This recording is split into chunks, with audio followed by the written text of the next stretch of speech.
cómo se debe manejar o el manejo del trauma psicológico después de un desastre, ¿no? O sea, aquí estamos hablando, para hablar de trauma psicológico debemos tener bien claro qué cosa es un trauma, ¿sí? Y cuando estamos hablando específicamente de traumas, tenemos que pensar en que existen diferentes tipos de traumas. Están los traumas que son físicos, sobre todo aquellos que generan rupturas de estructuras óseas, de piel, cuando existen afectaciones en el organismo desde el punto de vista físico, pero está también el trauma psicológico, y el trauma psicológico se describe como todo aquel evento que la persona llega a interpretar como altamente estresante en un momento determinado de la vida, y esto genera una serie de sintomatologías.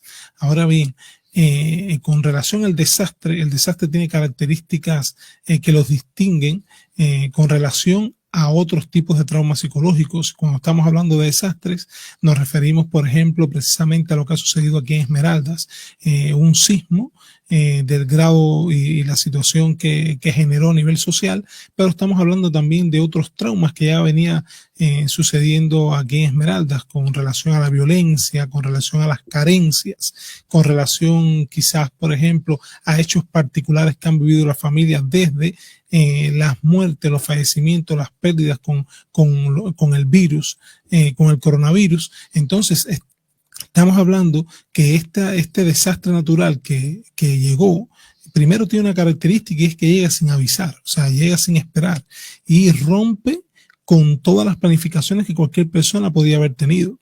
Y una vez que aparece un desastre natural, lo primero que sucede en el organismo desde el punto de vista psicológico es que existe una reacción.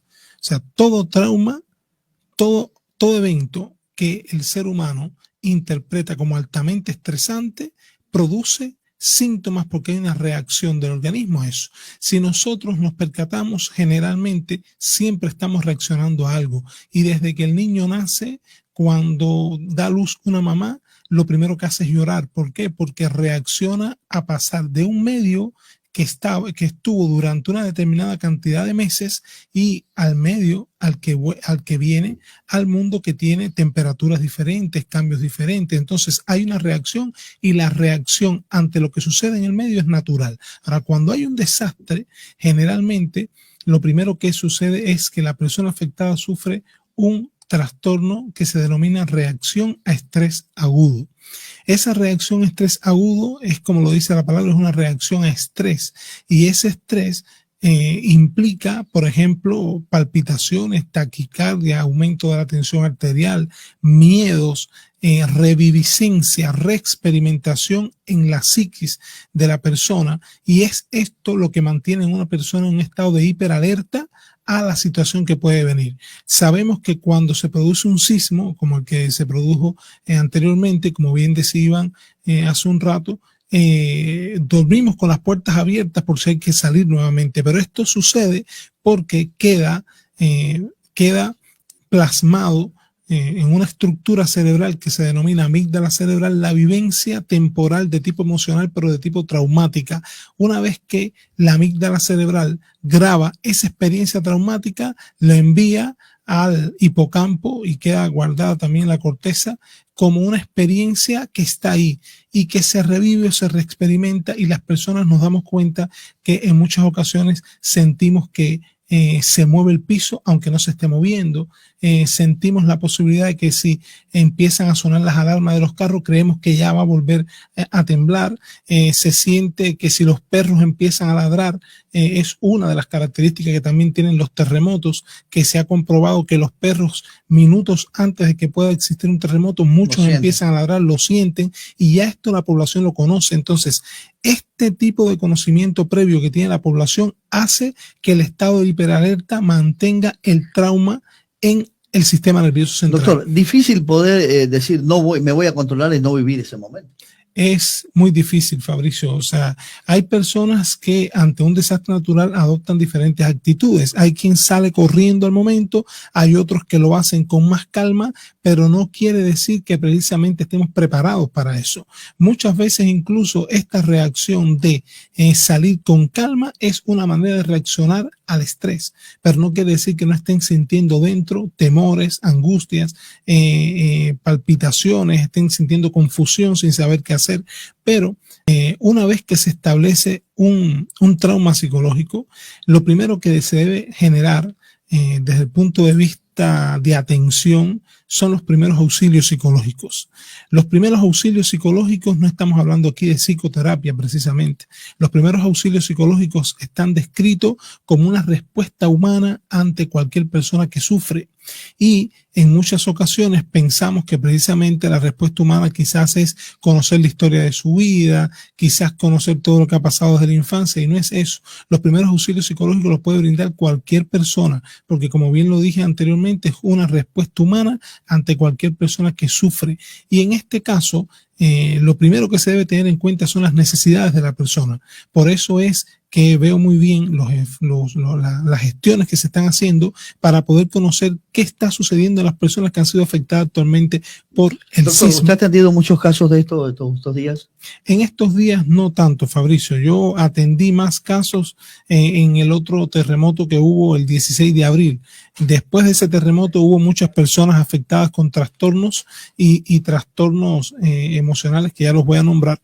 Pero en esta ocasión no, precisamente porque además las personas han tenido la tendencia a quedarse muchos en las casas y a tratar de gestionar los desastres que han existido. Doctor, para unos es más difícil poder olvidar ese trauma, para otros ya de un día para ya pasado, ¿no? Así es, y depende mucho de las experiencias anteriores y de las vivencias, depende de las características de personalidad del paciente, depende del temperamento, del carácter. ¿Y por qué hablo de las vivencias? Porque no es lo mismo la persona que vivió el terremoto del 16 de abril del 2016 y la persona que vuelve a revivir este. Y cómo asumió la persona aquel terremoto. Por supuesto, si la persona quedó impactada, en estos momentos vuelve de nuevo a revivir el trauma. Entonces, lo primero que hay que identificar en los primeros auxilios psicológicos es qué necesita la persona. Si perdiste la casa, si tienes comida, si tienes agua, si no lo tienes. Una vez que tú identificas las necesidades, tratar de suplirlas es importante. Y tenemos que tener en cuenta que aquí puede actuar cualquier persona, puede actuar un vecino, puede actuar, por ejemplo, por supuesto, la alcaldía, puede actuar cualquier organismo que tenga la responsabilidad de cubrir en momentos determinados situaciones como esta. ¿Y por qué se denomina primeros auxilios psicológicos? ¿Por qué? Porque lo primero que se afecta es la psiquis, pero ante un desastre, la psiquis se afecta por lo que pierdes. Y estamos hablando que puedes perder vidas humanas de personas que quieras, puedes perder, por ejemplo, la casa que con tanto esfuerzo construiste o el único lugar donde te sientes seguro. Entonces, de nada vale aplicar una psicoterapia si antes no eres capaz de preguntarme qué necesito para poder sobrevivir.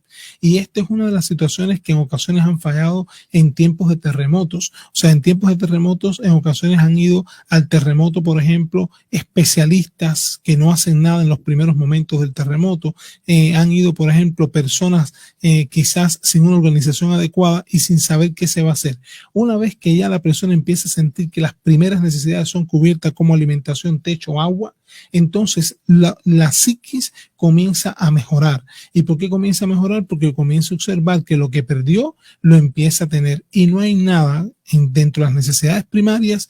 Las primeras que ocupan el primer lugar son el alimento, el agua y la posibilidad de poder sobrevivir. Después de esto, Fabricio, una reacción estrés agudo es un desorden muy importante donde la persona puede tener, por ejemplo, puede dar gritos, puede llorar, el sueño se afecta totalmente, puede existir irritabilidad marcada, hay personas que en medio de una reacción estrés agudo se llegan a autolesionar. Entonces, la reacción estrés agudo hay que abordarla con un profesional y no siempre requiere de tratamiento farmacológico. Esto sí se trabaja con psicoterapia y se puede resolver, generalmente debe mejorar en menos de un mes. Doctor, es mucho más complicado, por decir, para un enfermo que está y que no se puede movilizar, ya sea en su casa o ya sea en una casa de salud. Es mucho más complicado. Es mucho más complicado, así es. ¿Por qué? Porque la persona que no se puede movilizar, primero corre el riesgo de que se pueda repetir de nuevo el desastre y que pueda sufrir consecuencias graves. En segundo lugar, por ejemplo, no en la casa donde están, no están las personas que están capacitadas para poder manejar, por ejemplo, una crisis emocional importante. Pero tenemos que tener en cuenta también, Fabricio, que hay personas que pueden vivir un desastre y que ya tengan una depresión de base que no haya sido controlada. Personas que pueden tener síntomas de ansiedad o trastornos de ansiedad ya anteriormente y que todavía estén en tratamiento. Hoy se le agrava. Y se le agrava. Pueden aparecer personas, por ejemplo, con enfermedades emocionales crónicas como las esquizofrenias, trastornos afectivos bipolares que se descompensan en medio de un desastre. Entonces, es fundamental aquí la actuación no solamente del profesional, sino también de una red de apoyo, y esta red de apoyo puede estar conformada por la familia, por vecinos, por organizaciones, y buscar red de apoyo que podamos trabajar en función de poder aliviar este dolor es fundamental. Aquí, por ejemplo, después de un trauma, ya hemos hablado en otros programas que se puede desarrollar, además de la reacción a estrés agudo, el trastorno de estrés postraumático. El trastorno de estrés postraumático es un trastorno que se puede convertir en un trastorno crónico, que puede ser que siempre es grave. ¿Por qué? Porque la persona, aunque no esté sucediendo nada, desarrolla un síntoma que es la reexperimentación, flashback o reviviscencias. O sea, esto significa que la persona, aún estando haciendo cualquier tipo de actividad, puede llegar a tener recuerdos que son automáticos, aunque la persona no esté pensando en eso, le llega a la mente en contra de su voluntad y perturba las actividades diarias, puede tener sueños angustiosos, puede percibir imágenes y al mismo tiempo desarrolla una conducta evitativa a todo lo que tiene que ver relacionado con el trauma. Doctor, nos llega una inquietud vía telefónica, Sí. dice, ¿qué tanto aporta la actividad lúdica y recreativa para superar todo esto? Sí, es muy importante y muy favorable, sobre todo en los niños y también en los adultos. Uno de los problemas graves, por ejemplo, que tiene la psiquis humana es que una vez que aparece un trauma, como bien yo le decía, la reviviscencia llega constantemente y es muy difícil no estar en estado de hiperalerta. Si nosotros comenzamos, por ejemplo, a realizar estrategias para actividades lúdicas, estamos generando que el lóbulo prefrontal y la concentración, la capacidad, por ejemplo, de desarrollar la memoria de fijación esté desviada hacia una actividad que el organismo la interpreta como placentera. En medio de una situación de desastre, poder desarrollar, por ejemplo, juegos de mesa, poder desarrollar, por ejemplo, actividades que sean actividades integrativas, alivia el dolor. ¿Por qué? Porque estamos tratando de ver lo positivo dentro de lo negativo, y ese pensamiento automático negativo que comienza a aparecer constantemente empieza a ser sustituido por pensamientos positivos. Y aunque esto parezca algo sencillo, no lo es, porque en medio de una situación traumática hacer reír a una persona es muy difícil. Tratar de que esa persona desvincule el pensamiento negativo, las vivencias, los olores, los movimientos, en este caso de un sismo, es muy difícil. Pero, y nos hemos dado cuenta, si en un momento determinado una familia le dice a la otra, fulana, ven para acá, ya la otra familia se siente acompañada. Si en medio de eso, no sé, preparan un café y empiezan a hacer cuentos y aparece la sonrisa, entonces el trauma también empieza a disminuir. Y esto conecta a la persona con una sensación de que la vida continúa, no con una sensación de muerte, que es lo que generalmente generan los desastres naturales. Los desastres naturales generan el temor a poder perder la vida. Doctor, puede que a veces se dé un trauma muy grave, porque la gente empieza a soñar y se levanta prácticamente con este problema. Así es.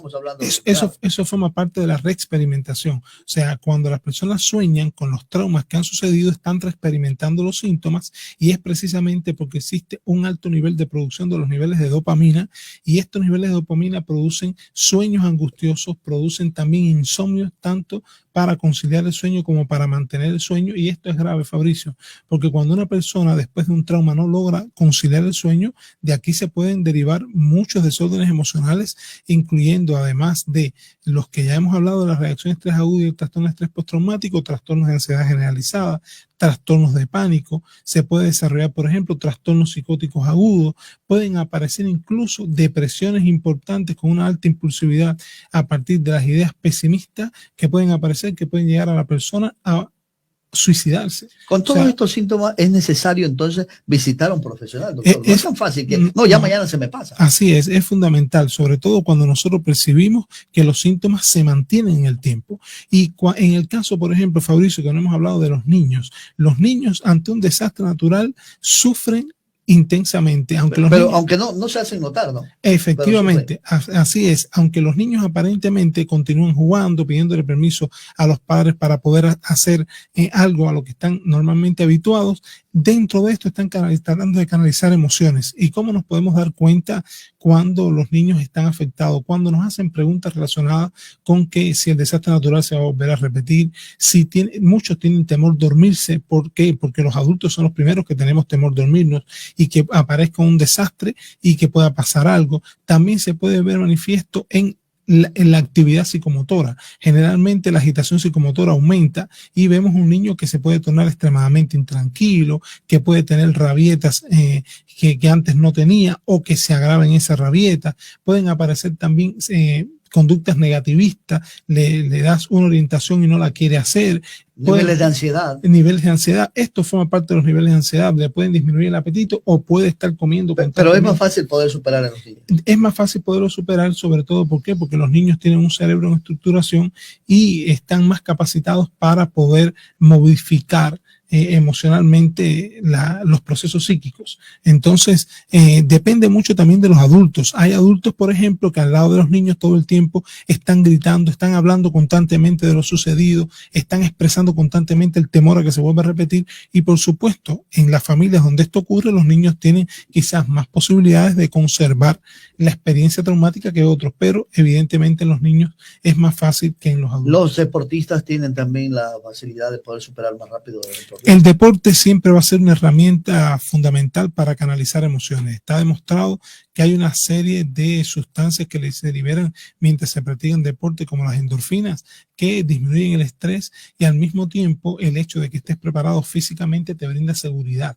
Entonces, nos damos cuenta que muchos deportistas, cuando se generan desastres naturales, son personas que sobreviven a los desastres naturales. ¿Por qué? Porque al estar entrenado, su organismo está preparado para huir, para defenderse. Entonces, no es lo mismo que la persona que mantiene una vida sedentaria y una vida, por ejemplo, que no está alerta. Los deportistas, mientras están jugando, siempre tienen que mantener un estado de hiperalerta importante, tienen desarrollado una capacidad de atención, de concentración, de análisis, de memorización y sobre todo de habilidades para poder tomar estrategias adecuadas en momentos críticos. Entonces, por supuesto, los deportistas generalmente también pueden superar los traumas psicológicos de desastres también con mucho más facilidad. No quiere decir que todos les suceda lo mismo, ¿no? Porque todo varía de persona a persona, pero en cuestión de probabilidad sí.